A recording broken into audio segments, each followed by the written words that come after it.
안녕하세요. 당신과 함께 깊이 있는 지식을 탐구하는 시간입니다. 오늘은 많은 분들이 인생의 한 과정으로 경험하시지만 때로는 좀 힘들고 당혹스럽게 느끼실 수도 있는 갱년기에 대해 깊이 파고들어 보려고 합니다. 이게 흔히 제2의 사춘기라고도 불릴 만큼 큰 변화의 시기잖아요.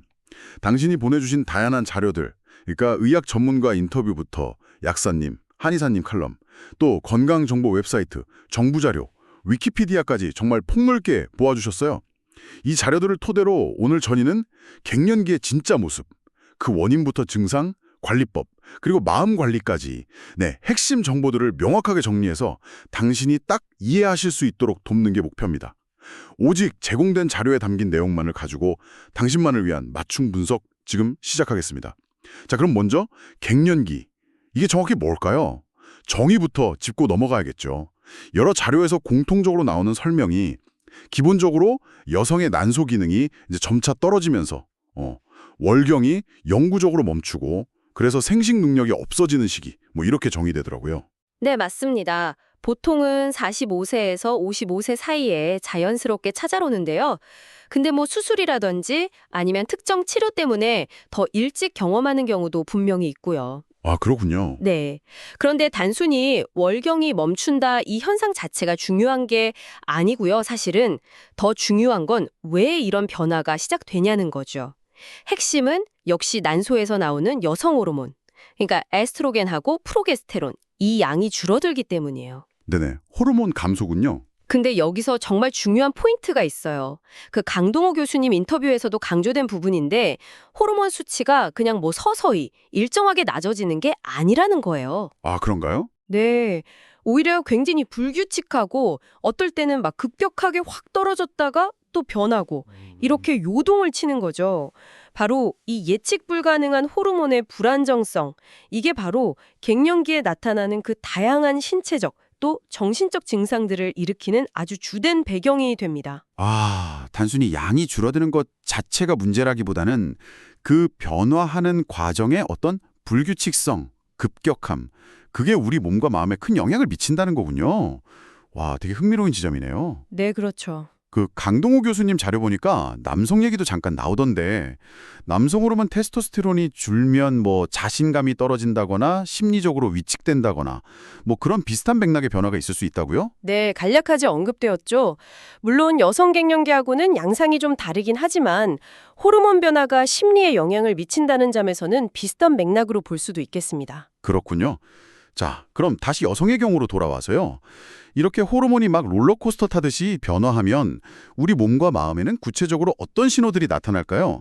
보내주신 자료들에 진짜 다양한 증상들이 언급됐는데 대표적인 것들 중심으로 한번 살펴볼까요? 아마 제일 많이 들어보셨을 법한 거 안면 홍조랑 열감 이거죠. 네, 맞습니다. 거의 뭐 모든 자료에서 빠지지 않고 등장하는 대표적인 증상이죠.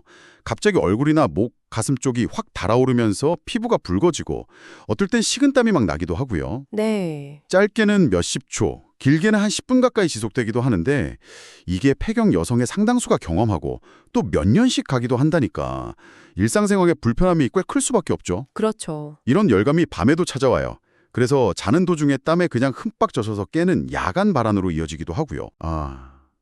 밤에 그렇게 땀 흘리고 깨면 당연히 잠을 제대로 못 잤겠네요. 그렇죠. 수면장애나 불면증도 그래서 많이 나타나는 거군요.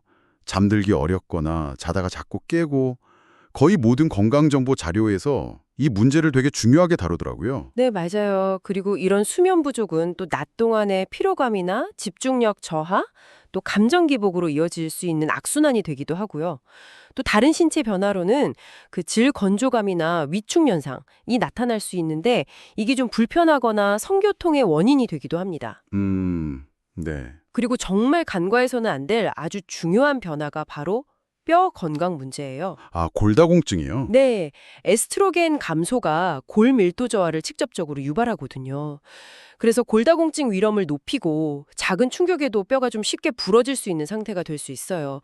여러 전문가나 건강정보 사이트에서 이 부분을 아주 강력하게 경고하고 있습니다. 와, 듣고 보니 정말 몸의 여러 시스템에 걸쳐서 변화가 나타나는군요. 그 외에도 뭐 가슴 두근거림, 이유 없는 관절통, 근육통, 피로감, 그리고 기초대사량 떨어지면서 예전보다 살찌기 쉬워지는 거, 이런 것들도 자료들에서 공통적으로 언급되는 신체 증상들이었고요. 근데 이게 몸만 힘든 게 아니잖아요. 마음의 변화도 상당히 크다고 하던데요. 그렇습니다. 신체 증상만큼이나 어쩌면 때로는 그 이상으로 힘든 게 바로 이 심리적, 정서적 변화일 수 있어요. 아까 말씀드린 그 호르몬의 불안정성 있잖아요. 이게 뇌 기능에도 영향을 미쳐서 감정 조절을 좀 어렵게 만들 수 있습니다. 아, 그래서 갑자기 울컥하거나 뭐 사소한 일에 짜증이 확 나거나 불안감이나 우울함을 느끼는 등 내 기분 변화가 심해지는 거죠. 강동우 교수님 인터뷰나 여러 칼럼에서도 이 부분을 아주 중요하게 다루고 있습니다. 기억력 문제도 있지 않나요? 왜 브레인 포그라고 하던데. 네, 맞아요. 그것도 많이들 호소하시죠. 뭔가 머릿속에 안개가 낀 것처럼 멍하고 집중하기 어렵고 자꾸 뭘 깜빡깜빡 잊어버리는 그런 인지 기능의 변화를 경험하는 분들도 많습니다. 하이다 칼럼 같은 데서도 언급된 내용이고요. 네. 이런 심리적, 인지적 증상들이 막 복합적으로 나타나면서 일상생활에 어려움을 겪게 되는 거죠. 다만 정말 중요한 건요. 위키백과에서도 지적하듯이 이 모든 증상들이 모든 사람에게 똑같이 나타나는 건 절대 아니라는 점이에요. 증상의 종류나 그 심각성은 개인마다 정말 천차만별이라는 걸 꼭 기억해야 합니다. 아, 정말 다양하고 개인적인 경험이군요. 그럼 이렇게 복합적인 변화의 시기를 잘 헤쳐나가려면 어떤 방법들이 있을까요? 자료들에서 제시하는 관료법들을 좀 더 자세히 들여다보겠습니다. 가장 먼저 눈에 띄는 건 역시 의학적인 도움, 특히 호르몬 대체요법, HRT 또는 MHT 이거였어요. 네, 호르몬 대체요법. 말 그대로 부족해진 여성 호르몬, 주로 에스트로겐이죠. 필요하면 프로게스토겐을 같이 쓰기도 하고요. 이걸 외부에서 보충해주는 치료법입니다. 여러 자료에서 공통적으로 언급하듯이 안면 홍조나 야간 발한, 질 건조 같은 그런 갱년기의 대표적인 불편 증상들 있잖아요. 이걸 완화하는 데는 현재로서는 가장 효과적인 방법으로 알려져 있어요. 네. 로지앤 칼럼이나 헬스조선 지사 같은 데서는 골다공증 예방 효과나 심혈관 질환 위험 감소 가능성 같은 부가적인 이점도 언급하고 있고요. 효과가 확실하다면 정말 좋은 선택지 같은데 동시에 그 부작용 걱정도 많잖아요. 자료들 보면 혈전, 뇌졸중, 특정 암 위험 증가 가능성 이런 좀 무서운 이야기들도 있던데요. 맞습니다. 모든 의학적 치료에는 장점과 위험성이 공존하죠. 호르몬 치료 역시 드물지만 혈전이나 뇌졸중, 심장마비, 그리고 특정 암, 특히 유방암 관련 논의가 많죠.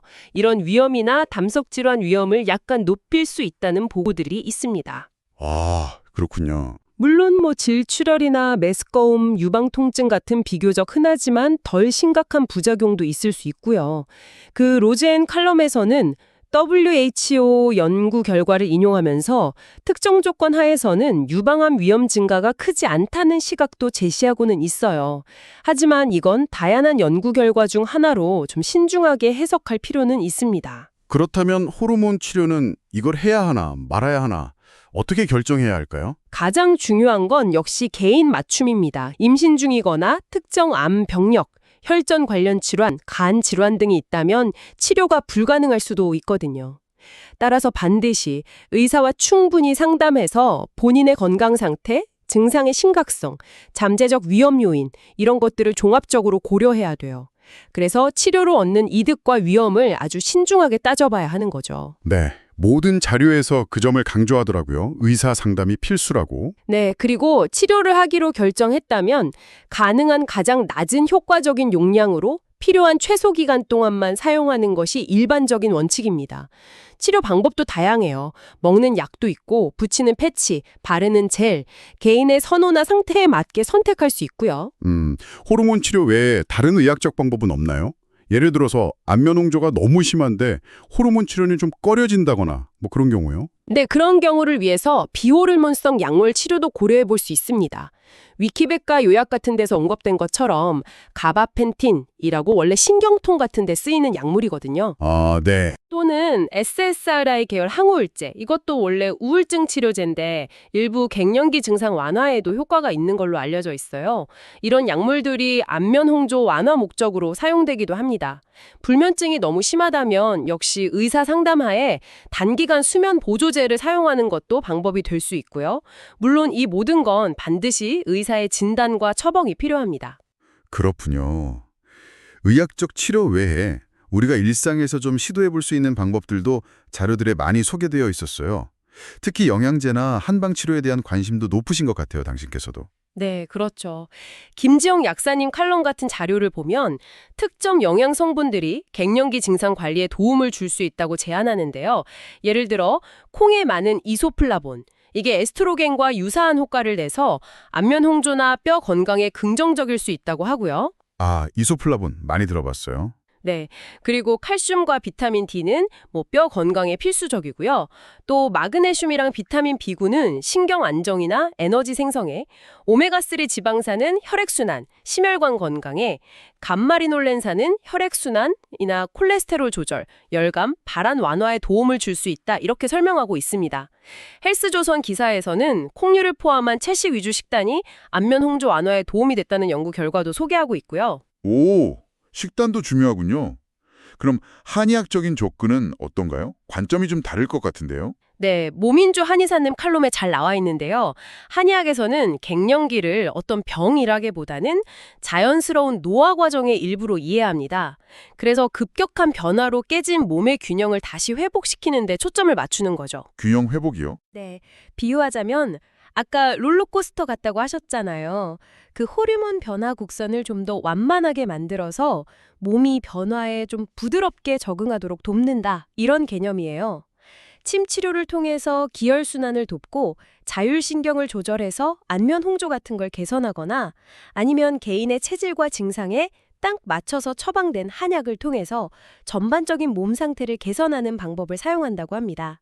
와, 정말 다양한 접근법이 있네요. 그런데 이 모든 치료나 보조요법의 효과를 제대로 보려면 기본적으로 건강한 생활 습관이 바탕이 되어야 한다. 이 점을 거의 모든 자료에서 한 목소리로 강조하고 있는 것 같아요. 맞습니다. 어쩌면 가장 중요하고 기본적인 부분일 수 있습니다. 아무리 좋은 치료를 받아도 생활 습관이 건강하지 못하면 효과가 반감될 수밖에 없죠. 핵심은 크게 4가지로 요약할 수 있을 것 같아요. 식단 관리, 규칙적인 운동, 수면 관리, 그리고 스트레스 관리입니다. 4가지. 하나씩 짚어볼까요? 먼저 식단 관리는 어떻게 하는 게 좋을까요? 기본은 역시 균형입니다. 균형. 채소, 과일, 통곡물처럼 섬유질 풍부한 음식을 충분히 드시고 건강한 단백질과 지방을 적절히 포함시키는 거죠. 특히 뼈 건강을 위해서 칼슘하고 단백질 섭취에 신경을 좀 쓰셔야 하고요. 네. 갱년기에는 기초 대사량이 줄어서 체중 관리가 좀 어려워지니까 섭취 칼로리에도 신경을 쓰는 게 좋습니다. 정책 뉴스에서는 50대 이상 여성 기준으로 하루 1,800kcal 정도를 참고치로 제시하기도 했고요. 그리고 여러 자료에서 공통적으로 안면 홍조를 악화시킬 수 있는 매운 음식, 카페인, 알코올, 이건 가급적 피하라고 권고하고 있습니다. 아, 매운 거, 커피, 술 피해야겠네요. 운동은요? 어떤 종류, 얼마나 해야 효과가 있을까요? 꾸준함이 제일 중요합니다. 걷기, 조깅, 수영, 자전거 타기, 등산 같은 유산소 운동을 일주일에 한 3번에서 5번 정도, 한 번에 30분 이상 하는 것이 좋습니다. 근력 운동도 같이 해주면 근육량 유지하고 뼈 건강에 더 도움이 되고요. 네. 운동은 체중 관리, 심혈관 건강, 뼈 강화뿐만 아니라 기분 전환이나 스트레스 해소, 또 숙면에도 정말 큰 도움이 되거든요. 거의 모든 전문가들이 운동의 중요성을 강조하죠. 그렇죠. 단 숙면을 위해서는 잠자리에 들기 너무 임박한 시간보다는 최소 3시간 전에는 운동을 마치는 게 좋다고 조언합니다. 알겠습니다. 3번째는 수면 관리. 밤에 푹 자는 게 갱년기 증상 관리에 정말 중요하다고 하셨죠. 네, 쾌적한 침실 환경, 그러니까 약간 서늘한 온도, 한 20도에서 22도 사이, 그리고 적정 습도 50에서 60% 정도 이런 환경을 만들고 매일 비슷한 시간에 잠자리에 들고 일어나는 규칙적인 습관을 들이는 게 좋습니다. 잠들기 전에 스마트폰이나 TV 보는 거 피하고 카페인이나 과음도 숙면을 방해하니까 자제해야 하고요. 네. 마지막으로 스트레스 관리. 사실 갱년기 증상 자체가 스트레스가 되기도 하는데 이건 어떻게 관리하는 게 좋을까요? 네, 그게 참 어려운 부분이죠. 악순환이 될 수 있으니까요. 그래서 의식적인 노력이 필요합니다. 명상이나 요가, 심호흡, 특히 천천히 배로 숨쉬는 복식호흡 같은 이완 기법들이 도움이 될 수 있고요. 자신만의 스트레스 해소법을 찾는 것도 중요하겠죠.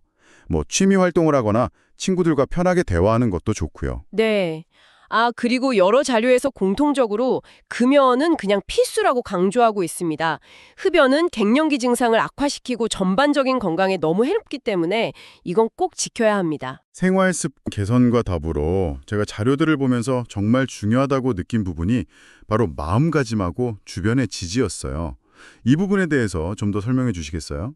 네, 강동우 교수님 인터뷰 내용이 특히 인상 깊었는데요. 갱년기나 노화라는 과정을 단순히 이제 기능이 떨어지는 시기다, 여성성이 사라진다 같은 좀 부정적인 틀로만 받아들이면 우울감이나 무기력감이 훨씬 더 심해질 수 있다고 지적하셨어요. 그렇죠. 오히려 이걸 자연스러운 인생의 한 단계로 받아들이고 이 새로운 변화에 내가 어떻게 적응해 나갈까 하는 긍정적인 태도가 심리적 안정에 아주 큰 도움이 된다는 거죠. 다른 칼럼들에서도 다 공통적으로 이 점을 강조합니다. 주변 사람들 역할도 정말 중요하겠네요. 혼자 겪어내기에는 너무 힘든 변화일 수 있으니까요. 맞습니다. 갱년기를 겪는 당사자뿐만 아니라 가족이나 친구들의 이해와 지지가 정말 중요합니다. 자신의 힘든 감정이나 신체 변화에 대해서 솔직하게 이야기하고 공감을 얻는 것만으로도 정말 큰 위안이 될 수 있거든요. 강동우 교수님은 주변 사람들이 나이 들면 다 그래, 이런 식의 무심한 반응이나 부정적인 평가를 하는 것이 오히려 증상을 더 악화시킬 수 있다고 경고합니다. 따뜻한 관심과 지지적인 태도가 필요하다는 거죠. 그럼에도 불구하고 증상이 너무 심해서 일상생활이 힘들다. 그럴 땐 어떻게 할까요? 그럴 때는 절대 주저하지 말고 전문가의 도움을 받아야 합니다. 이건 모든 전문가들이 공통적으로 권하는 내용이에요. 만약에 갱년기 증상 때문에 직장 생활이나 대인 관계에 심각한 어려움을 겪는다거나 아니면 2주 이상 심한 우울감, 무기력감, 내가 너무 가치 없게 느껴지는 그런 감정이 지속된다면 반드시 의사, 그러니까 산부인과나 가정의학과 선생님 또는 정신건강의학과 의사 혹은 한의사와 상담을 하셔야 합니다. 네, 꼭 전문가를 찾아야 하는군요. 네. 헬스조선 기사에서는 쿠퍼만 갱년기 지수라는 걸 소개하는데요. 증상의 심각도를 좀 객관적으로 평가하는 도구예요. 이런 걸 활용해서 자신의 상태를 파악하고 적절한 도움을 받는 것이 중요합니다. 자, 오늘 정말 많은 이야기를 나눴습니다. 이 모든 정보들이 지금 이 시간을 듣고 계신 당신에게는 어떤 의미일까요? 오늘 함께 살펴본 자료들을 통해 분명해진 것은 갱년기는 여성 호르몬 변화라는 생물학적 사건을 중심으로 신체적으로 또 심리적으로 매우 복합적인 변화를 경험하는 중요한 인생의 전환점이라는 사실입니다. 그렇습니다. 하지만 더 중요한 메시지는 이 시기가 단순히 참고 견뎌야만 하는 어떤 고통의 시간이 아니라는 것입니다. 호르몬 변화의 원리를 이해하고 또 자신에게 맞는 다양한 관리 방법들, 의학적 치료든 영양요법, 한방치료, 생활습관 개선, 긍정적 마음까지 이런 것들을 통해서 얼마든지 능동적으로 대처하고 삶의 질을 유지할 수 있다는 가능성, 오늘 자료들이 그걸 보여주고 있습니다. 핵심은 정보를 바탕으로 자신에게 맞는 최적의 방법을 찾고 또 필요할 때는 전문가나 주변 사람들과 열린 마음으로 소통하는 용기, 바로 그거죠. 맞습니다. 결국 딱 정해진 답은 없고 당신의 몸과 마음의 소리에 귀 기울이면서 가장 적합한 길을 찾아나가는 여정인 셈이네요. 오늘 우리는 갱년기의 증상을 이해하고 관리하는 현실적인 방법들에 집중했습니다. 하지만 마지막으로 이런 질문을 던지며 마무리하고 싶습니다. 이 피할 수 없는 전환기를 단순히 신체적 불편함이나 어떤 상실의 시기로만 볼 것이 아니라 혹시 삶의 새로운 챕터를 여는 계기로 삼을 수는 없을까요? 어쩌면 그동안 앞만 보고 달려오느라 돌보지 못했던 나 자신에게 오롯이 집중하고 인생 후반전의 새로운 우선순위나 나만의 숨겨진 강점을 발견하는 그런 시간이 될 수도 있지 않을까요? 이 질문을 당신께 남겨드립니다. 한번 깊이 생각해 보시면 좋겠습니다.